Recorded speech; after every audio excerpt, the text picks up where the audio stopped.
Following the success of the K3 and the K4 Note, Lenovo launched the K5 Note last month. So how does this fare? Let's find out in this video. Hey, this is Sundar from C4E Tech, and this is my full review of the Vibe K5 Note and my first smartphone review on C4E Tech. Let's get started.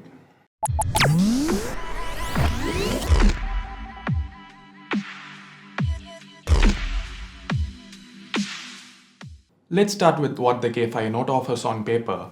It's powered by the MediaTek MT6755 Helio P10 processor. That's 8 Cortex A53 cores clocked at up to 1.8 GHz each, coupled with the Mali T860 MP2 GPU and 32 GB of onboard storage. We have 3 and 4 GB RAM options. The one you see in this video is the 4 GB variant. The K5 Note also sports something that most phones don't. I'll talk about that later in this video. Anyway, all this is powered by a 3500 mAh non-removable battery. So how does this translate to real-life usage? The app and game load times aren't very fast, at least in comparison to a few other phones in this price segment. But that didn't really affect my overall experience since the user interface is decent. For the most part, it's smooth. There's hardly any lag while navigating through the software. The memory management too is quite good on this variant. The Mali T860 MP2 GPU doesn't perform well. It struggled to handle most games we threw at it. A lot of stutters, frame drops, and lag. And the temperatures weren't under control either, maxing out at 47 degrees. Moving on to the design and build, the K5 Note looks decent with its metal unibody, a first for the K Note series. Doesn't feel very heavy in hand. It's 8.5mm thick and weighs in at about 165 grams, which isn't bad for a 5.5-inch device. I also like how all the buttons are placed to the right, making single-handed usage easier than on most phablets. That is assuming you're a right-hander. To the left, we only have a tray that has 2 slots. The first one's for a nano SIM, and the second one's a hybrid slot that supports either a nano SIM or a micro SD card. The K5 Note sports a 5.5-inch Full HD IPS LCD display with a pixel density of 424 pixels per inch. And for some reason, there's no Gorilla Glass unlike on the K4 Note. The pixels are noticeable when paired with the AntVR headset, but for the most part, the display is nice. The colors and the viewing angles are decent. If you're not satisfied though, there's an option to adjust the color balance and the saturation to match them to your taste. It's worth noting that this is not the brightest display, so sunlight legibility is average. Talking about the build quality, right from the time we unboxed the phone, there's been creaking sounds literally everywhere. Kinda really disappointed with the build quality. Additionally, with my regular usage, I ended up noticing a dent to the back. Not really sure how it happened. Ash blames me, I blame the build, who do you blame? Here's a poll, let me know what you think. By the way, it's not just the dent you find to the back, there's also a fingerprint scanner and a camera. First, the fingerprint scanner. It's not very accurate, sometimes it takes a few attempts to read my fingerprint, but it's quite fast. And note that this is an active scanner, so it can wake the device from sleep. Next, the camera. This is a 13 megapixel camera with an f2.2 aperture. I actually shot a dedicated camera review for this phone. I'll leave a card to that here, but the short version is that the pictures shot outdoors are impressive.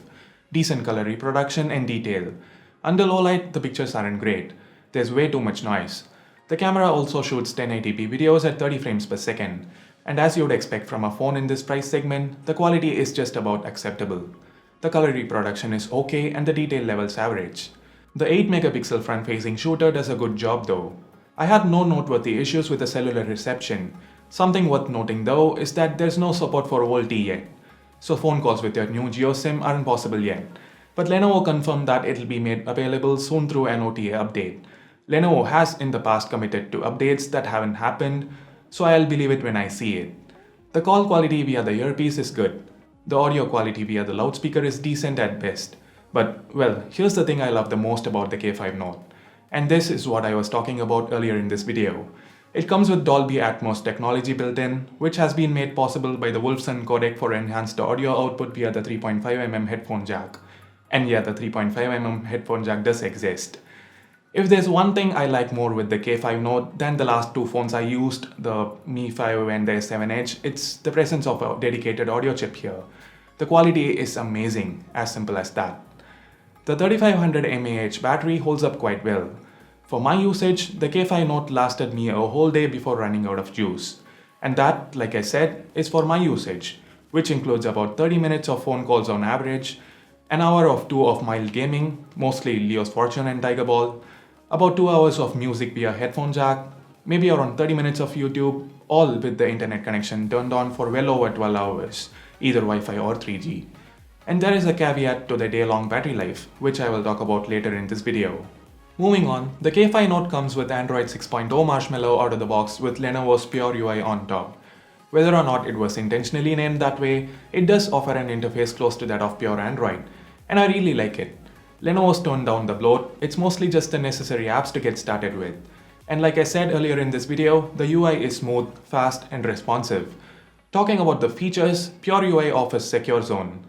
This is basically Lenovo's implementation of native Android's multiple user feature. It works pretty well. Moving to the Secure Zone will allow you to add another instance of an application. So in total, you could have 2 WhatsApp accounts, 2 Twitter accounts, and so on. Nice. One unique feature with the K5 Note is the VR mode. Press and hold the power button and then enable it. Now pair it with the VR headset and it lets you view anything on your phone, be it a game or a video. Feels as if you're watching it on a huge screen.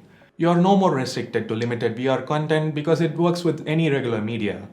Other features include gesture-based actions like flip to sleep, knock to light up the display, double press a volume button to quickly snap a picture, press and hold the fingerprint sensor for multitasking. There's even a choice to schedule turning the phone on and off. It's also nice to see a separate section for managing battery performance. First, there's a regular battery saver that reduces animations, vibrations, and background data. And then there's the ultimate power saver, which offers increased standby times. It works pretty well, does its job. While Lenovo has done well with regards to the features, there are some issues I experienced in the past 1 month I've been using this. Number 1, the screen turns on when a notification is received, which is obvious, but at times it just doesn't go back to sleep. I have it in my pocket, take it out after some time to find the screen turned on. That's annoying. Number 2, this is an issue similar to what we initially had with the OnePlus 3. The fingerprint sensor is too sensitive that I run out of attempts even before taking it out of my pocket. Now that makes me unlock using pattern or whatever my backup lock is. This happened a lot of times. What's the point of adding a fingerprint sensor if you can't use it anytime you want to? These 2 cons may not be deal breakers by themselves, but what worries me is the fact that they take a toll on the battery life. I've had some crazy variations in battery life due to this. On working days, the phone's in my pocket most of the time, so more instances of the 2 issues, hence lower battery life. On holidays, when I'm at home to be precise, the phone's on the table, I respond to notifications quickly, fingerprint sensor is undisturbed, and the battery life's better. So with that, we get to the end of the video. You might have 2 questions here. Should I buy the K5 Note? And if yes, which variant to buy? For the first question, the answer would be, well, if you're the kind of person who consumes a lot of media, just go for it already. The decent display, the option to pair with the VR headset, the amazing audio output via the headphone jack, there's nothing more you could ask for at this price. Because to be honest, watching movies or 360-degree videos using the VR headset is a really nice experience. Now what if you're not much of a media consumer? Honestly, you can still consider buying it. Frankly, I'm a fussy guy, I nitpick a lot. But I've been using the K5 Note for about a month and I'm actually quite fine with it. Yes, there are a few issues that I mentioned, but none are deal breakers in my honest opinion. The existing issues too should be fixable via updates. Will Lenovo provide the updates? Well, that's another story. Now the next question, which variant to buy? 1500 rupees, that's the difference between the 3 and the 4 gig RAM variants. I honestly don't feel there's much to gain with the extra gig of RAM. I'd suggest you save that money and use it to maybe buy the VR headset and the Theta Max controller. And by the way, all these are available from flipkart.com. I'll leave direct links in the description below. Anyway, this is just what I feel. What about you? Do you agree with my verdict? Let me know in the comments below. So that's it for this video. If you found it useful, give it a thumbs up or vote it down if you didn't.